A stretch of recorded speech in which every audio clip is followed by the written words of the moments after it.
talagang napaka-importante ng statistics pagdating sa larangan ng basketball. As you mentioned before, talagang halos lahat ng teams meron ng mga statisticians sa kanilang mga basketball teams dahil tinitingnan din yung mga previous performances kung saan pwede mag-improve, ano yung mga kailangan pang pagandahin sa kanilang mga systems, no? In fact, sa NBA ngayon, nauuso yung video tracking na statistics. Ganun ka sophisticated na po yung statistics na meron sa NBA. Kumbaga, titingnan yung player movements, saan ba mas madalas pupunta isang player, sa kaliwa, sa kanan, player tendencies, kung saan mas effective yung mga players, no? Ngayon, so a few years ago, si Michael Jordan, sinabi nga niya na para mabantayan daw maigi si LeBron James, sabi ni Michael Jordan, you force him to his left. Kasi pag si LeBron pumunta sa kanyang kanan, sure na magdadrive na yan, mahirap na pigilan, no? Opo. Ako, wala naman akong pakialam dyan sa NBA, no? Opo. Kung magbenta sila laro, wala akong pakialam dun. Ang pinakikalaman ko dito sa bansa natin. Okay. Dito ba sa PBA, sa PSL, sa MPBL, o sa anumang klaseng league, professional leagues dito, meron na ba kayong na-discover? Personally, using statistics po, Senator Estrada, kailangan nating tingnan yung data at the same time, naniniwala po kasi ako sa eye test din. Kailangan po natin talagang panoorin yung mga games. Personally, since I left ABS-CBN po kasi I haven't been actively tracking na yung mga data. Can the leagues or yung mga professional leagues natin dito determine game fixing using the stats of the players and examining their past performances? Especially Senator Jinggoy, kapag kino-compare sa certain teams, kung may nakita tayong fluctuations, posibleng napakaganda ng kanyang shooting percentages against everyone, pero against a particular team, bakit parang masama yung laro? So sa tingin mo, what is your opinion? Personally, my opinion, Senator Estrada, is kailangan din natin tingnan personally kasi is it because kontrapelo po talaga o madalas merong isang particular defender na hirap yung offensive player, or yun po yung katulad ng sabi ni Mr. Chair, is it sinasadya po? So I think statistics in this case is it's a necessary but insufficient condition. But you would conclude na involved ka agad sa game fixing?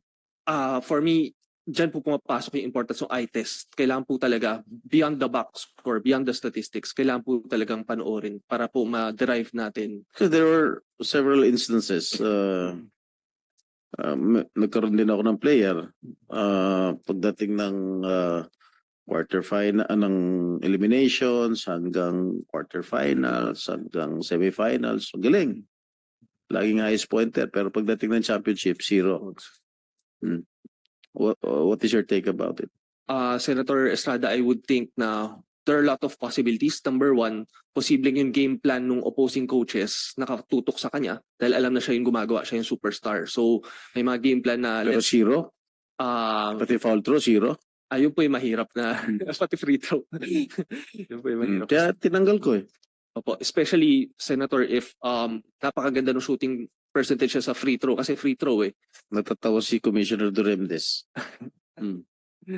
Yun po, mga statistical anomaly po. So you think that players involved in game fixing o may there's to a manipulate likelihood po. game? Medyo mataas po yung likelihood pag ganun, Senator. Medyo mataas po yung likelihood. mo? Ano nangyari?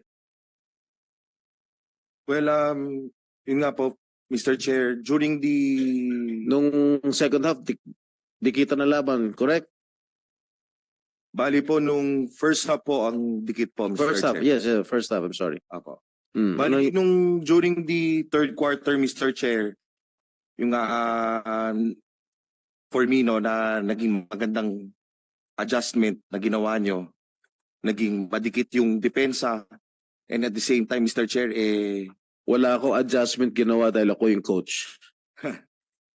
well, Mr. Chair, yun nga po, during the first half po kasi, Mr. Chair, yung defense nyo po during that time was hindi po siya ganun kadikit katulad po nung third quarter. And wala ako adjustment na ginawa. And yung players nyo po nung third quarter was so aggressive po during that time, Mr. Chair. Alright. Di ba meron kasi sinabi na player ko, sumot ka na ng sumot. Wala po, Mr. Chair. Huwag ka magsisinungaling dito dahil hindi na magsisinungaling yung player ko. Dahil nung nandun sa sa harapan ng bench ninyo, sinabihan mo yung isang player ko, sige na, shoot ka na shoot. Ano ibig sabihin nun? Mr. Chair, wala po ako You know, sinabi. I don't mind my team losing eh. Basta fair and square. And I don't mind my team winning also, basta patas ang laro. Pero pagka ganyan ang laro ninyo, katulad ng nangyari sa atin, mawawala na tayo ng ng mga manonood. Parang binababoy niyo yung laro. At ikaw, Mr. Katimbuhan, sinabi mo pa nung ginagwardya mo yung isang player ko, sige na, lumusot ka na lumusot. Bakit? Wala po akong sinabi, Mr. Chair. Alam mo, pag hinarap ko sa yung player ko, baka hindi ka na alis dito. Wala po akong sinabi, Oh. Mr. Chair. Ang nangyari lang po nung game po natin is okay naman po yung depensa namin and kumbaga po yung kung may naririnig po siya kumbaga sidewar po, kumbaga sa basketball naman po hindi po natin kumbaga sidewar po na pero wala po akong sinabing mag-shoot ka. Bumabantay po ako ng Pinapadrive mo nga sa harapan mo eh.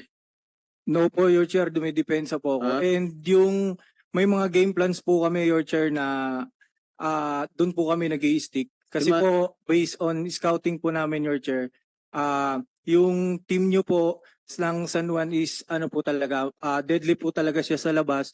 So may mga tendencies po na pinag-aralan po kami na mas maganda po siguro na yung game plan namin is more on driving po kayo and i-kick out na lang po and maliles din po yung time para po dun sa execution po. Pero mo, yung first half ticket, tapos yung third and fourth quarter, lumayo. Hindi kayo nagdidepensa. Pero mo, kayo yung naghahabol, 24 seconds, inuubos nyo pa. Pero mo ganun? No po, Your Chair. Yung sa first half po, maging maganda po. And yung sa second half po kasi, Your Chair, tulad nga po ng sabi ni Coach and napag-usapan nga po namin ng after ng game po, naging maganda po yung adjustments ng depensa po. In terms po sa akin, Your Chair, ako po naging scouted din po ako sa team namin kasi ako po yung isa sa inaasahan. And that month po, naging top performer po ako ng PSL. Ako po yung nag-number 1 scoring. So, yun po, every game naman po, binibigay ko lang po yung best ko. Okay, Mr. Coach, di ba supposedly, pag natatalo yung team mo, halimbawa by 10 points, 15 points, tapos bola ninyo, bakit inuubos nyo yung shot clock? Inuubos nyo yung oras sa shot clock? Senator Jinggoy, if I may lang po, para po maintindihan ng karamihan at ng publikong nakikinig, no? Vin Salvador, ikaw ang coach ng Yes po. Ako Muntinlupa. po yung coach po ng One Munti po. Munti. Head coach po. Magkalaban kayo ng San Juan Yes po, Knights Mr. that Chair. time. Opo. Ikaw yung coach ng kabila, si Senator Jinggoy ang coach naman ng San Juan Knights. Ikaw, Jan, player ka ng One Munti po, Your Honor. One Munti. Yes po. Sinong nanalo po nung game na yun? Sir, para maintindihan, or just to recap lang po, sir. Siyempre kami. Ano po yung aligasyon sa kanila na Well, pinatira niya yung according to my players na I'm very confident na hindi naman sila magsisinungaling sa akin. Yung coach, yung sinabihan niyo sa player ko na sumot. Okay? Hindi ko alam kung bakit pinapashoot yung aking mga player. At ito naman, itong gwardiya ni Ginoong Katimbuhan, sinabi, sige na, mag-drive ka na sa harapan ko, hindi mo nagustuhan kahit pinashoot yung team mo. Oo, dahil alam mo na nawawala yung essence ng correct. laro, nabababoy. Nakakababoy ng So, ang result po, anong result? We all love the sport, no? Kailangan huwag na lang babuyin. Kasi itong mga bagong mga players natin, mga bata, syempre gusto nilang, ang dream nila, mapunta sila sa PBA, tapos gano'n ang klaseng laro. Huwag naman gano'n. Go ahead po. Sa akin naman Tanong ko lang po, sa'yo, coach. Di ba pag naghahabol ang team, kahit sinong team naman dito, pagka lamang 10 kalaban mo, 15 kalaban mo, di ba? Siyempre maging aggressive ka, hindi mo ubusin ng shot clock. Hindi mo ubus yung 24 seconds na shot clock. Correct? Yes, Mr. Chair. Eh, ba't inuubos nyo? Ilan possessions na inubos yung 24 seconds? Dun sa third quarter, Mr. Chair, Huwag mo sabihin magaling kami magdepensa dahil hindi naman. dun po sa third quarter, Mr. Chair, like I said po kanina, naging maganda po talaga yung adjustment niyo, Mr. Chair. During the first half po kasi, Mr. Chair, yung play po kasi namin, ang tumatanggap po nun sa taas po, big man po talaga. No. Ngayon po, dun sa third quarter po, nung executed nung play, yung defense niyo po during that time, nakaangat na po si Habilionar na po and matindi na po yung ball aggressiveness po niya sa bola. And dun din po, on the same quarter po, nag-hard show na rin din po kayo noon. Nag-hard show. Dumodouble po. Pero nung first half po, hindi po kayo na-double po sa amin noon. So technically po talaga, naging po maganda po yung naging adjustment niyo po nung third quarter, Mr. Chair. Wala bang, hindi ba kayo talaga involved sa game fixing?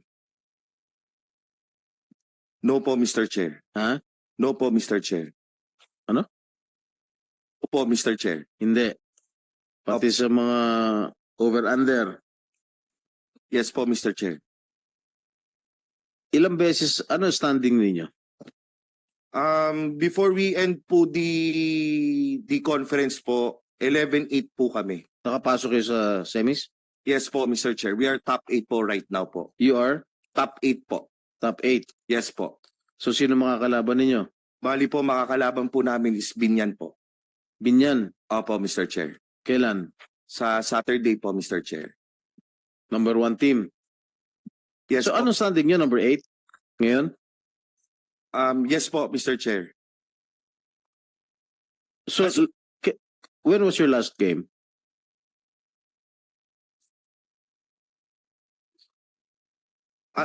Monday po, Mr. Chair. Sino Last nakalaban ninyo? Escobets po. Nanalo kayo? Opo, Mr. How Chair. many points? Around 6 points po, Mr. Chair. Alright. So sa Monday may laro kayo? Sa Saturday, Saturday. Saan? sa Binyan po. Binyan. Yes, Mismo sa Mr. Chair. Binyan? Sorry, Mr. Chair. Fuel oil po. Fuel oil po. Sorry po. So sa amin, Yes, Mr. Chair. San Juan. Alright, paki-monitor lang yung laro nila. Although, masyado malakas kasi yung kalaban nila eh.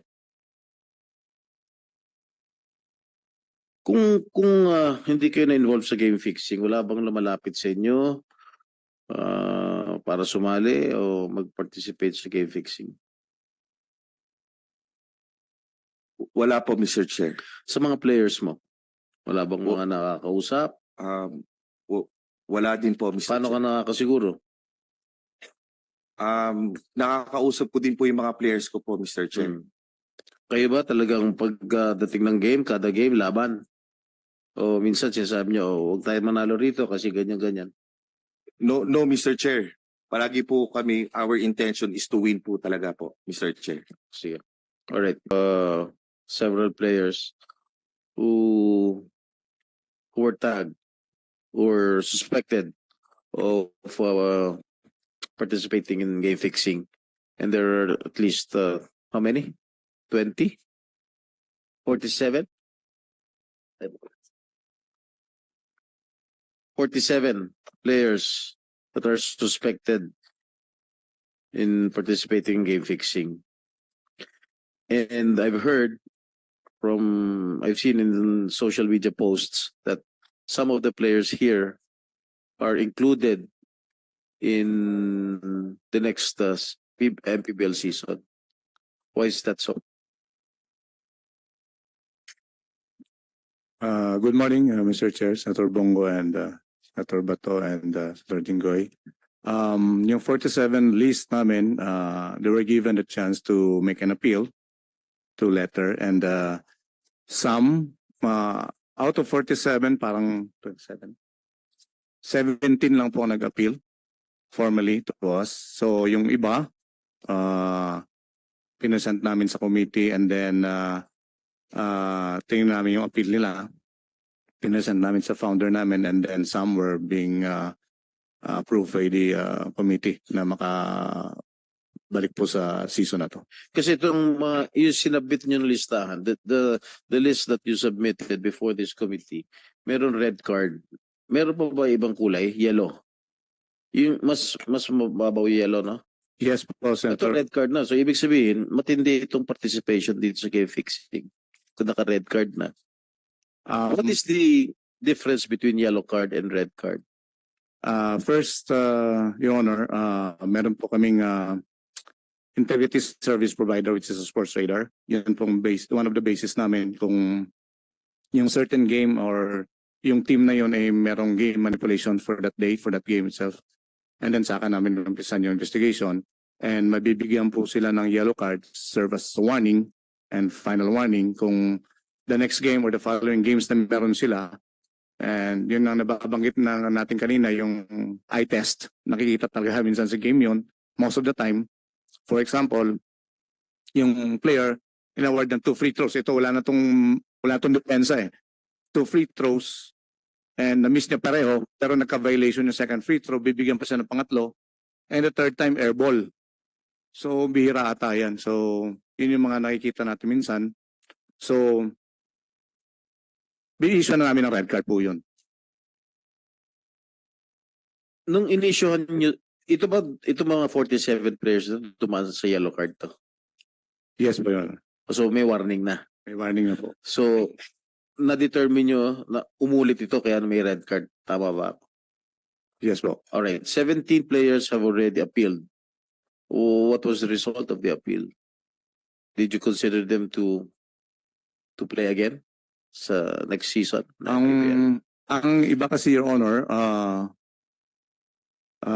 ano lang sila yung mga players kasi hindi naman sila key player. Gaya nung sinasabi natin, yung mga scorer talaga, yun talaga minsan nakikita mong disparity dun sa stats. And then yung iba nakikita namin sa minutes, hindi naman talaga masyadong pinapalaro. So, pinayagan nyo maglaro. Based po dun sa evaluation ng management committee, pinasend po namin sa founder, and siya po nag-decide na pwede po ibaba sa yellow card ulit. Because I already mentioned the names during the last hearing. At lumabas na yata sa media o sa press itong mga pangalan, itong mga players. And marami rin nagtatanong sa akin kung bakit pinalalaro pa ng MPBL dahil syempre nabanggit na yun ng mga pangalan, naka-red card to, active to sa game fixing, dapat hindi na pinalalaro. What happened to the 30 other players na hindi nag-appeal? Do you consider them guilty? Your Honor, first, ko lang muna, tatlo lang muna yung tatlong players lang yung na-downgrade sa yellow card ulit. And the rest kasi yung di nag-appeal, di pa namin sila personally kinakausap. Actually, yung mga nakausap na namin, yun yung mga nag-appeal muna.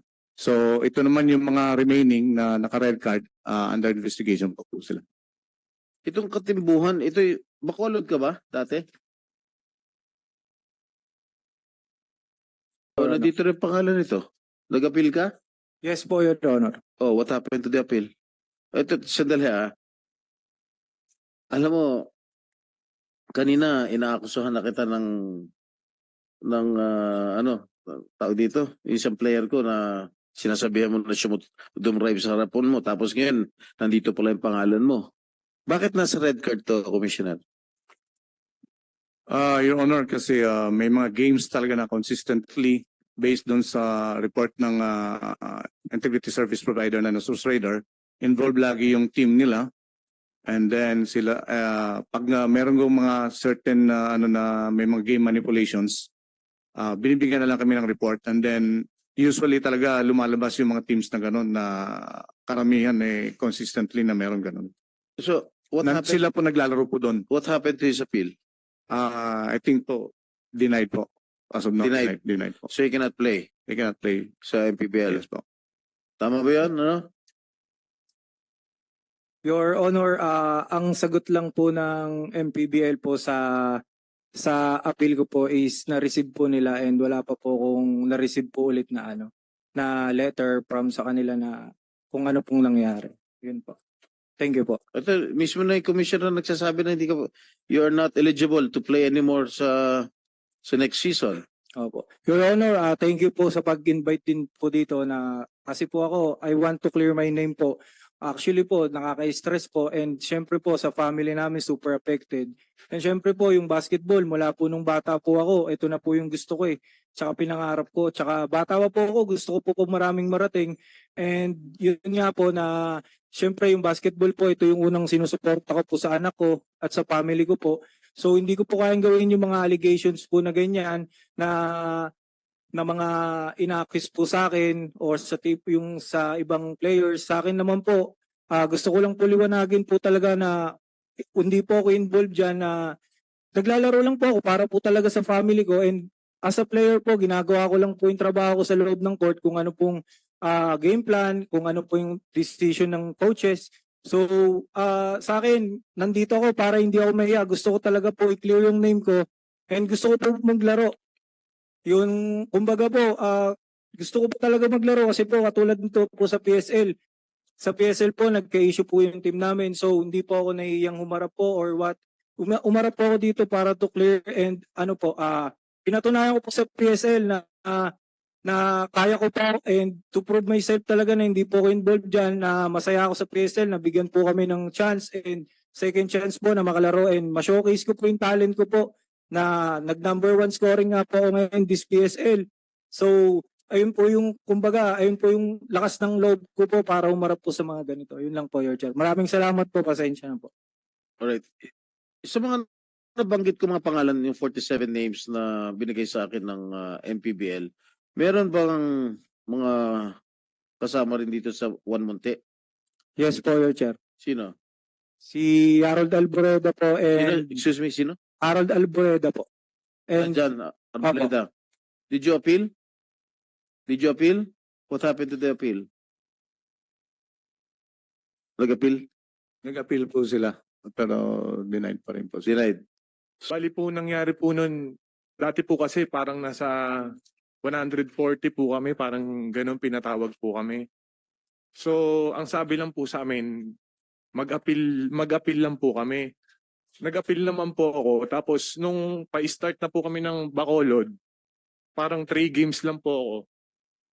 Ano po, bigla na lang po red card.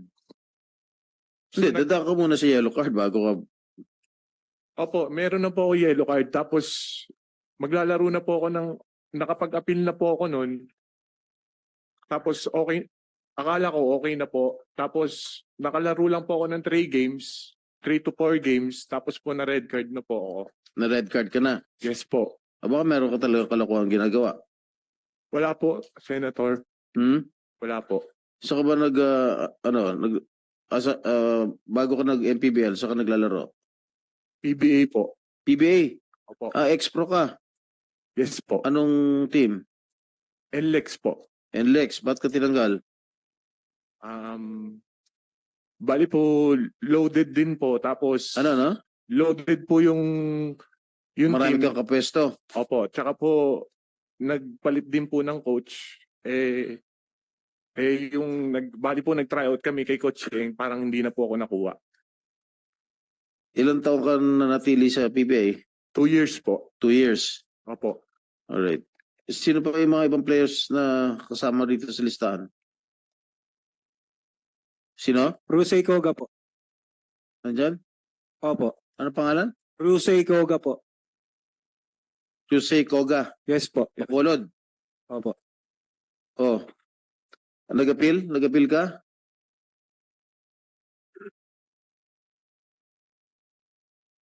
Koga. Nag-appeal ka? Yes po. Yes po. Oh, what happened? What happened to the appeal? Denied pa rin. Denied. Yun. Anong ginawa mo kalokohan, Koga? Wala rin po akong alam. Winarningan ka ng MPBL. Hindi ko po alam na nagkaroon po ako ng yellow card. Tapos yun Hindi nga po. mo alam, nagkaroon Opo. ka ng yellow card. Yes po. Tapos nagkaroon na lang po ako ng red card bigla po. Paano mo nalaman nagkaroon ka red card? Yung team owner na po yung nagsabi sa akin nun po. Nag-appeal ka. Yes po, Denied. nag-appeal po ako. Nag-reply po sila na ang sabi Thank you for the submitting your appeal. Sabi po, we will inform our legal counsel and management team ng MPBL. So sinasabi ngayon ng commissioner ng MPBL denied. So you're not eligible to play anymore sa MPBL. You may play in other leagues, but sa MPBL, which set their own standards, Yes. you're not eligible to play anymore. Mr. Chair, okay lang po ba magkwento kahit konti po about what happened sa akin the past years po? The past years. I mean, Ano ba ang kwento mo? recent, kung bakit po medyo bumaba po yung ano ko po, yung dito? Sige, I'll give you a chance to clear your name. Yes. Ano po kasi, before po mag-start yung invitational that time, meron na po akong nararamdamang injury sa tuhod na hindi ko naman po alam kasi wala naman akong way para ma-check up yun. So I was playing with a complex tear, meniscus, and then last MPBL season, nag-complete tear na po siya. Then I had a surgery, and then after that, syempre meron pong trauma, hindi po makapaglaro ng maayos. Pinilit ko po makabalik agad kasi nga po gusto ko po talaga maglaro. And then after ilang weeks ng going rehab, nagkaroon naman po ako ng car accident na muntik pa po akong mamatay. And then yung truck driver and yung company niya, hindi pa po ako nababayaran until now. Kaya po medyo parang yung stress, anxiety, and depression po nandun po sa akin, kaya hindi po talaga ako makapaglaro ng maayos that time. Ngayon po, pinipilit ko po kasi syempre, I have to clear my name po. I'm playing this game kasi passion ko po talaga to. Ilan taon ka na? 31 po. Bago ka pumasok sa MPBL sa naglalaro? I played for San Beda po. I had 4 championships there. San Beda? Juniors, Apo. seniors? College po. College, Seniors, yes. college. And then after that, I had a team in D-League. I had 2 championships. Hindi ka in nag-PBA? PBA D-League po. Nag-PBA ka? PBA D-League lang po. D-League. Opo. Ah. And then 1 champion in Happy Fresh Fighter sa PBA D-League. And then I got drafted po ng Meralco way back 2016 po. Oh, Senator Jinggoy, if I may lang po, gusto lang nating malaman kasi yung nakakaalam lang ng yellow card, red card. Pwede ba MPBL commissioner, ano itong yellow card? Kailan ka-issuehan ng yellow card? Kailan ka-issuehan ng red card? Ano yung bawal? Ano bang guidelines ninyo dito sa tinatawag na yellow card, red card, at ano pa? Mr. Chair, aside from dun sa report ng Sports Radar, yung integrity service provider namin, nagbe-base din kami minsan sa mga stats nila and then team performance. And then eye test po, yun. Nakikita talaga sa court minutes. How did you came up with this idea, itong red card, yellow card ito? Para saan po ito? Ito lang po ang ginawa namin based dun sa advice ng founder namin kasi nakikita niya minsan na may mga certain games talaga na very obvious na it's So kayo po yung naniniwala na sabi mo obvious. What do you mean by obvious? kino-compare po namin po yung report ng Sports Radar and then i-compare namin dun sa stats and then sa team performance overall. So and dun po sa Ano itong Sports Radar? Sila ang integrity service provider po, sila po nag-analyze ng mga games okay. and then provide nila sa amin. Pag red card po, dun namin Pero na itong Sports Radar na ito, walang betting dito. wala po. Wala pong Sports Purely analysis lang Radar. siya. Analysis lang po. Oh, okay. Opo. Analytics. Analytics. Okay. Analytics. Ngayon, ipino-provide nila sa inyo. And then kayo ang magdi-determine kung yellow card. Ano ibig sabihin ng yellow card? Yellow card po, warning lang dun sa players and coaches and team managers na may report kami coming from sa Sports Radar. And then, titingnan po namin dun sa game nila that day. Magpapadala po si Sports Radar pag may certain game manipulations na po, pag naka-red flag. Pag wala po, wala Pero naman. pwede pa rin silang maglaro. Pwede pa rin po pag naka-yellow card po. Yellow card Yes lang. po, warning. So parang warning, first warning ito. Yes. And then after yellow card, red card na. Yes, Your Honor. Meron nang na-prove sa kanila, ibig sabihin. Parang magsasend ulit si Sports Radar ng report sa amin and then makikita namin same team pa rin As you can see, Your Honor, same mag-teammates pa rin sila kahit saan sila mapuntang ligaw. NPBL or PSL. So, suspendido na itong red card. Yes po. Hindi na sila makakalaro. So far, hindi pa. Paano Until- ma-reconsider? Paano natin malalaman kung paano nyo? Parang, actually, parang trabaho na rin to ng GAB, no? Parang sila na ang nagsasanction. Kaya bubuuin natin tong batas na ito. Sino yung final sanction? Since ang GAB ang nagbibigay ng license dito. So yung ngipin ang kailangan. Pero in fairness naman sa lahat ng players na wala nang hanap buhay, kawawa naman kung hindi totoo talaga, no? Gusto talaga natin malaman yung katotohanan. So, paano natin buuin ito? Paano natin malalaman ang katotohanan? Parusahan ang dapat parusahan.